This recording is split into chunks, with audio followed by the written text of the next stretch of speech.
যিহেতু ঠাণ্ডাৰ দিন আহি আছে, ৰাতি কিবা এটা ভাল বস্তু খাবলৈ মন যায়। সেইকাৰণে মই আজি ভাবিলোঁ যে আজি মই এটা অলপ বেলেগ ধৰণে ৰেচিপিটো বনাওঁ ৰাতিৰ সাজৰ কাৰণে। আৰু তাৰ কাৰণে মই কুকাৰটো লৈ পেলাই আৰু ইয়াত মই অলপ মিঠাতেল দি পেলাই আৰু অলপ সৰহীয়াকৈ পিঁয়াজখিনি দি লৈছোঁ। পিঁয়াজখিনি মই অলপ ফ্লেমটো হাই কৰি পেলাই এইখিনি খুব ভালকৈ ভাজি ল'ম। অলপ ৰঙচুৱা হোৱালৈকে ভাজি ল'ম। এতিয়ালৈকে এইখিনি হোৱা নাই। অলপ ৰঙচুৱা যেতিয়া হৈ যাব, এয়া চাওক এইখিনি পূৰা ৰঙচুৱা হৈ গ'ল। এই সময়তে মই এইখিনি তুলি পেলাই থৈ দিম। এই ধৰণে মানে এখনত তুলি আৰু অলপ প্ৰেছ কৰি দিম। তেতিয়া তেলখিনি খুব ধুনীয়াকৈ পৰি যাবগৈ। দেখিছে নহয়, তেলখিনি খুব ধুনীয়াকৈ পৰি গৈছে। আৰু এতিয়া মই এইখিনি অলপ ঠাণ্ডা হ'বলৈ থৈ দিম। আৰু এতিয়া গোটেইখিনি মই এই ধৰণে উঠাই ল'ম। আৰু এইখিনি এতিয়া মই ঠাণ্ডা হ'বলৈ থৈ দিছোঁ। ইয়াত লৈছোঁ মই দালচিনি, ইলাচি, লং, ডাঙৰ ইলাচি আৰু তেজপাত। ইয়াত এইখিনি তেলত দি পেলাই আৰু ইয়াত মই আৰু অলপ পিঁয়াজ দি লৈছোঁ। আৰু এতিয়া এইখিনি অলপ ভাজি ল'ম। ইয়াত দিছোঁ আদা নহৰু খুন্দি লোৱা আদা নহৰু দিছোঁ। অলপ হালধি পাউডাৰ দিছোঁ, জিৰা ধনিয়াৰ পাউডাৰ দিছোঁ, আৰু 2 চামুচ জিৰা ধনিয়াৰ পাউডাৰ দিছোঁ মই ইয়াত, আৰু জলকীয়াৰ পেষ্ট দিছোঁ। আৰু জলকীয়াৰ পেষ্টটো মই অলপ 2 চামুচ দিছোঁ, কাৰণ ঠাণ্ডা দিন অলপ জ্বলা হ'লে ভাল লাগে। আৰু নিমখো দি দিছোঁ। দি পেলাই এইখিনি অলপ মই ভাজি লৈছোঁ। এইখিনি মানে অলপ ভাজি ল'লে, বেছি ভাজিলে আকৌ জ্বলি যাব। জ্বলি গ'লে আকৌ চব্জিটোৰ টেষ্টটো বেয়া হৈ যাব। আৰু মই ৰাজমাহখিনি তিয়াই থৈ দিছিলোঁ। ৰাজমাহখিনি পূৰা ফুলি অহাত ৰাজমাহখিনি মই ইয়াত দি দিছোঁ। মই আজি বনাম ৰাজমাহ আৰু লাচ্ছা পৰাঠা। আৰু এতিয়া এইখিনি খুব ভালকৈ মই লৰাই ল'লোঁ। এইখিনি খুব ভালকৈ লৰাই ল'ব, ৰাজমাহৰ গোন্ধখিনি গুচি যাব।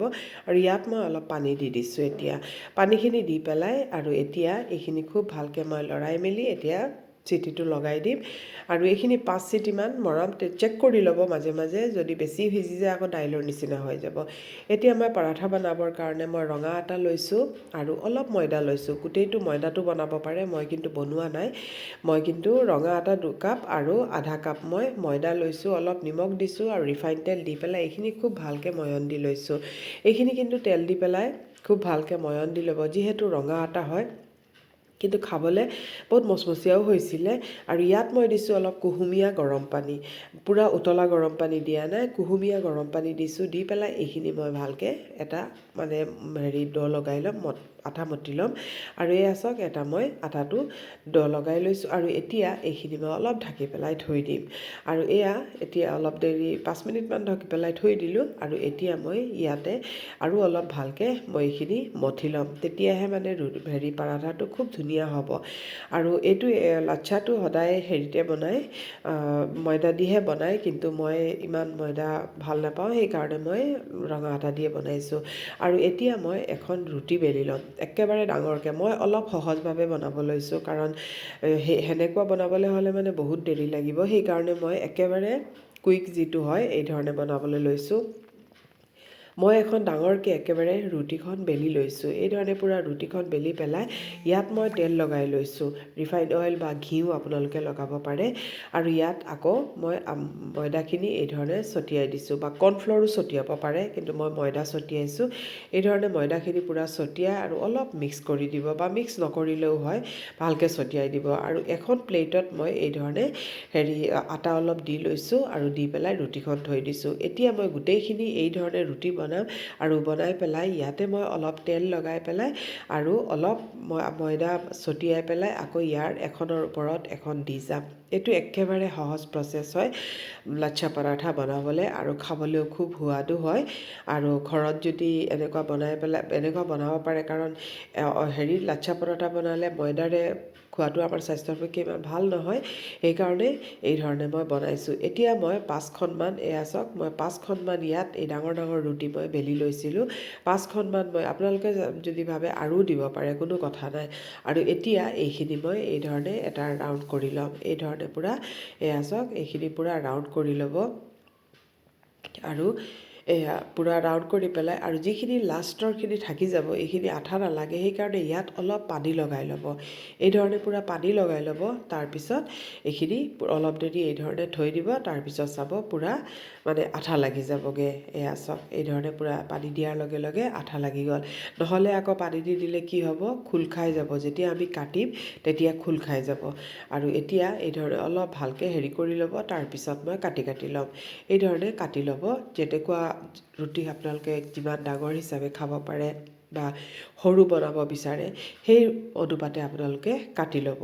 আৰু এতিয়া মই এইখিনি পূৰা কাটি লৈছোঁ আৰু এয়া চাওকচোন ভিতৰটো কিমান ধুনীয়াকৈ হেৰি হৈছে দেখিছে নহয়। এই ধৰণে এতিয়া হেৰি কৰোঁ। আৰু ইয়াত মই যিখিনি পিঁয়াজ মই ফ্ৰাই কৰি থৈছিলোঁ এই পিঁয়াজখিনি মই অলপ মিক্সিত পিচি ল'ম। এইখিনি পূৰা ভালকৈ মই পিচি ল'ম, একেবাৰে মিহি হোৱালৈকে মই পিচি ল'ম। আৰু অলপ পানী দিছোঁ কাৰণ যিহেতু অলপ শুকান হয়। এয়া চাওক এইখিনি মই ভালকৈ পূৰা পিচি ল'লোঁ আৰু এতিয়া এয়া চাওক পূৰা এইখিনি পূৰা মিহি হৈ গ'ল। আৰু এতিয়া এইখিনি চেক কৰি চাম দাইলখিনি হ'লনে চাওকচোন কিমান ধুনীয়া হৈছে কালাৰটো। বিলাহী বা একো নিদিয়াকৈও আমাৰ ৰাজমাহটো কিমান ধুনীয়া হৈছে, ডাঠ হৈছে। আৰু এইখিনি দিয়াৰ লগে লগে আৰু ডাঠ হৈ যাব। আৰু কেতিয়াবা ৰাজমাহ বনালে চাব পানী একফালে আৰু ৰাজমাহ এফালে হৈ থাকে। এইদৰে বনাব, কেতিয়াও মানে গ্ৰেভিটো হেৰি নহয়, মানে দুয়োটাই মানে খুব ভালকৈ মানে মিক্স হৈ যাব আৰু ডাঠ হৈ যাব।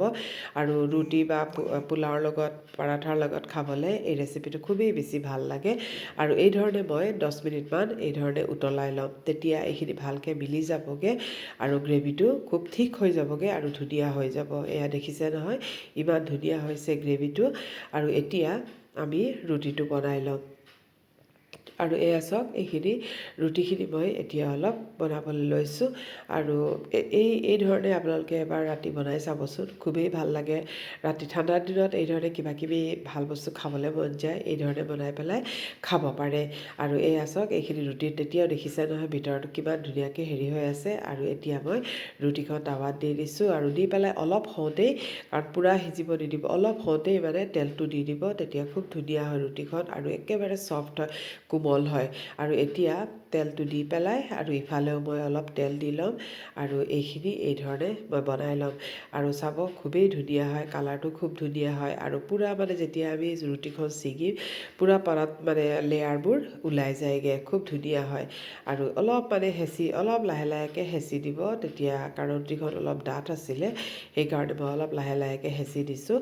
আৰু এতিয়া এইখিনি খুব ধুনীয়াকৈ হৈ গ'লগৈ, আমাৰ ৰুটিখিনি হৈ গ'লগৈ। আৰু চব গোটেইখিনি ৰুটি বনাই ল'লোঁ। আৰু এয়া চাওক এইখিনি পূৰা ছিগাৰ লগে লগে দেখিছে নহয় পাৰটো পূৰা ধুনীয়াকৈ কেনেকৈ এৰি এৰি গৈছে। আৰু এতিয়া আমি থালিটো লগাম আৰু এয়া চাওক ৰাজমাহখিনি লৈছোঁ আৰু পৰাঠা ল'ম। আৰু এই ধৰণে আজিৰ ডিনাৰ ৰেচিপিটো কেনেকুৱা লাগিছে কমেণ্ট কৰিব। আপোনালোকে এবাৰ বনাই চাব। আৰু অমলেটৰ লগত আজি ছাৰ্ভ কৰিছোঁ।